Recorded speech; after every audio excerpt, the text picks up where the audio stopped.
Pakistan is kept happy. So basically, I mean, there's this irreverence towards anything, everything, not just Sena or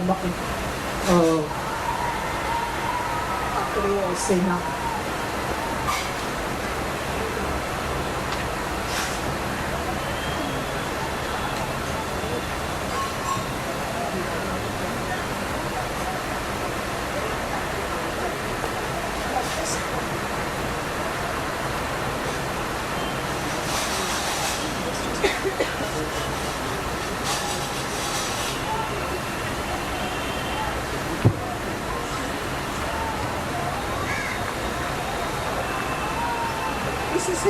This is a passage where he's critiquing Indira Gandhi, whom he is completely ruthless in attacking. Throughout the book.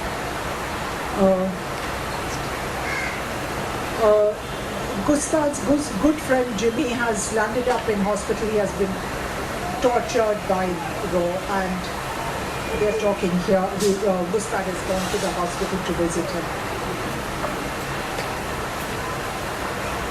Jimmy, everything is fine. So you went to Delhi and joined Raw? Big surprise. She was using Raw like her own agency, spying on opposition parties, ministers, everyone, for blackmail. Made me sick. She was even spying on her own cabinet. One of them prefers little boys. Another takes pictures of himself doing it with women.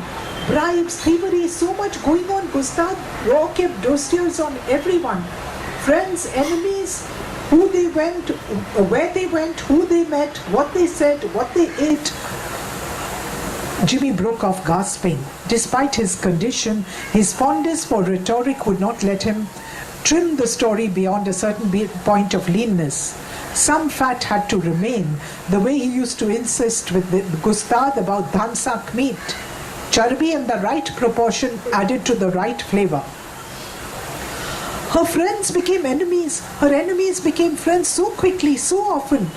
Blackmail was the only way she can keep control. Keep them all in line. Disgusting. I was fed up. Not what I came to Delhi for. I applied for a transfer. He drank a little more water, propping up a pillow to keep his head raised. Gustad held him under the arms, pulled him up. The sheet slipped. He saw how hollow Jimmy's chest was, as though his lungs had collapsed. Remember the cyclone last year in East Pakistan? Thousands killed. Bastards in West Pakistan, no help. Showed the Bengalis once and for all. West only wants their sweat. And in December elections, Sheikh Mujibur Rahman won. Absolute majority. Yes, said Gustad. Bhutto and the generals would not let him form the government. Yahya Khan sent the enemy when Bengalis began civil disobedience. Soldiers slaughtered thousands of demonstrators. My superior told me our government will help guerrillas. Right away I said I was interested. So Prime Minister called me for an interview. What close control she keeps on Raw. Strong woman, Gustad, very strong woman. Very intelligent. People say her father's reputation made her Prime Minister, maybe. But now she deserves. The pillow slipped and he did not wish to raise it again. The Prime Minister.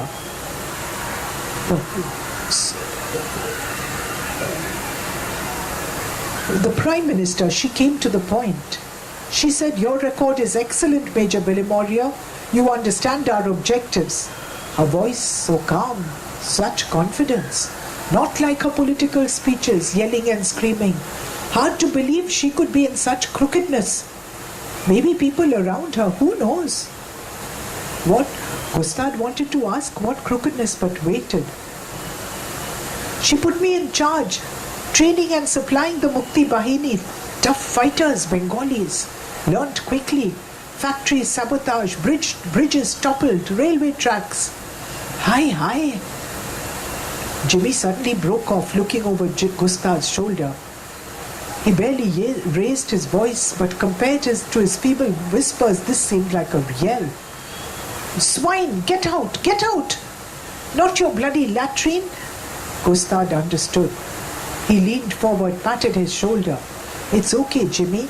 Everything is okay," he said as Jimmy drifted in and out into the comfortable past. "Gustard, what time is it?" he panted. The effort had taken a lot out of him. "Time to do our kasti?" "Not yet, Jimmy. Rest a little." He continued patting his shoulder till he was ready to resume. Thank you. Thank you very much, Meher and Dolly. So that gives you a very good idea of the book, the style of the book, and what it's about. Now, could Usha Subramaniam please come and speak about it?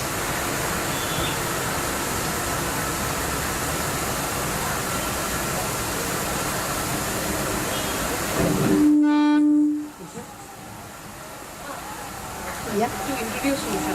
Yes. Yeah. Please. Not much to say. You know, actually. Yes. Why not? Yeah, self-introduction comes very easily to teachers because that's what we do every day, every year when we meet a new class. I'm Usha Subramanian and I'm a lecturer in English, full stop. Okay? Actually, I have written a few things, but what I would like to examine today is an aspect of the present controversy that may not be too obvious. Censorship, Art and Politics was the title given to me. It's a heady brew that has intoxicated many a nation. We are not alone, neither the city nor the country, in trying to exercise censorship of this kind. And it has been the subject of many discussions, articles, which we can tap into with the click of a mouse. But what is disturbing here, it is normally the bureaucracy that is used to silence voices. This time it is a university that is repressing academic freedom, albeit its administrative arm.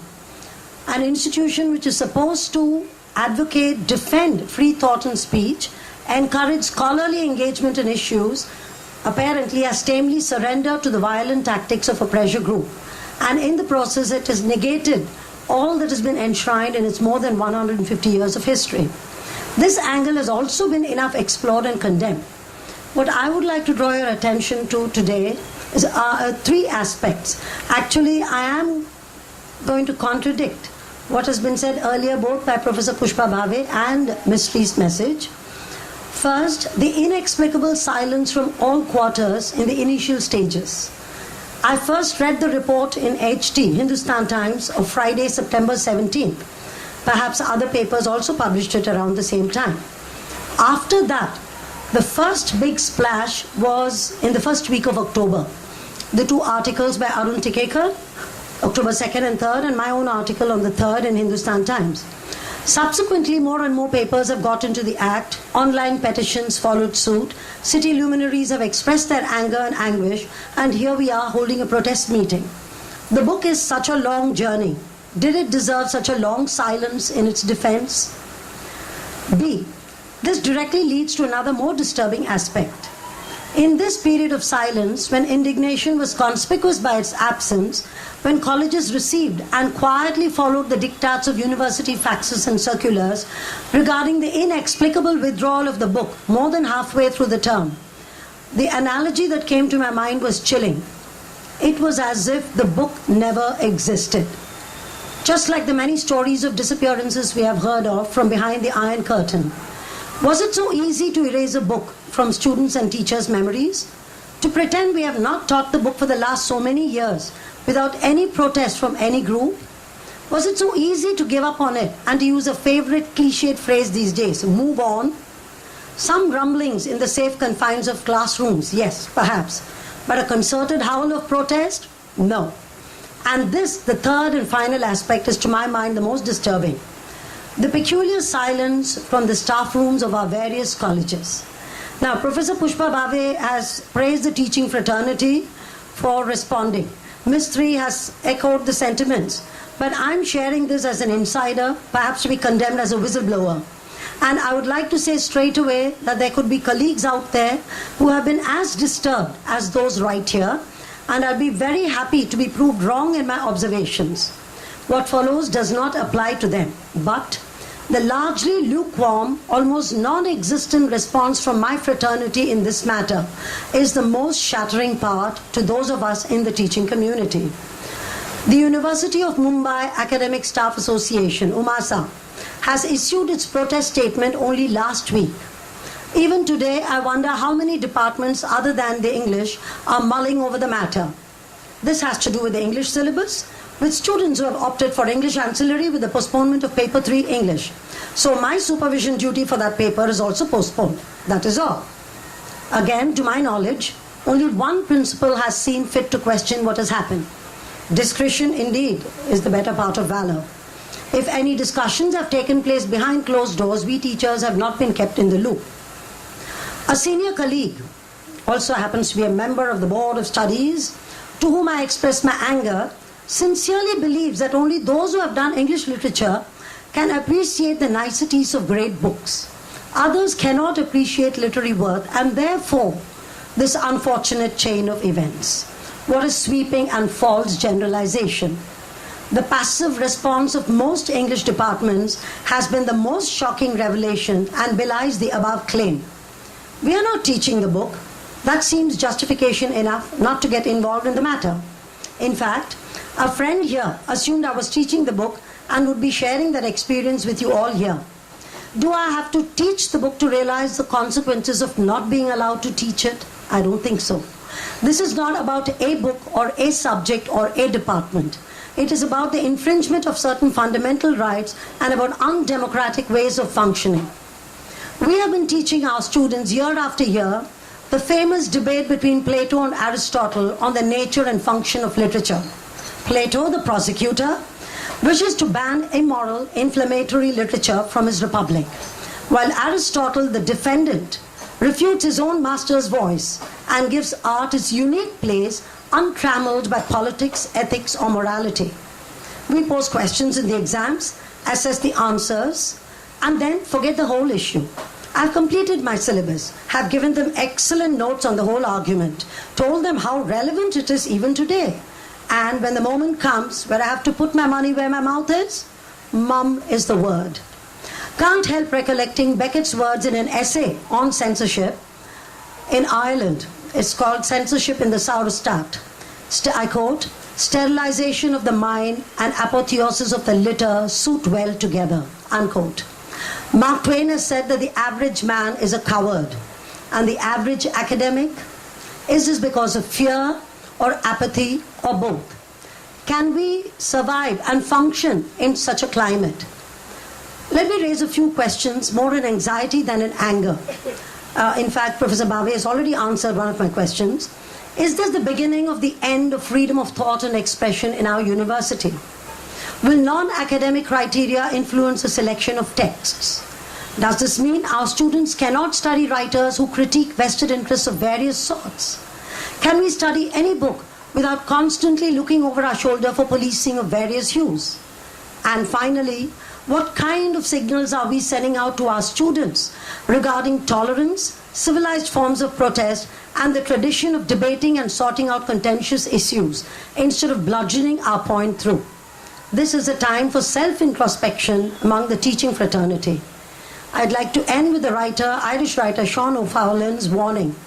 Censorship, I quote, "Censorship is directed against every man who takes life seriously, who takes art and culture seriously, by those who would establish in place of thought a rigid orthodoxy that no man must even discuss, let alone question or deny. For any man to say, to be pleased, that nobody cares about that is, in the absolutely literal sense, to take leave of his senses. It is to prepare the way for the handing over of all power to the caucus and the mob," unquote. Thank you.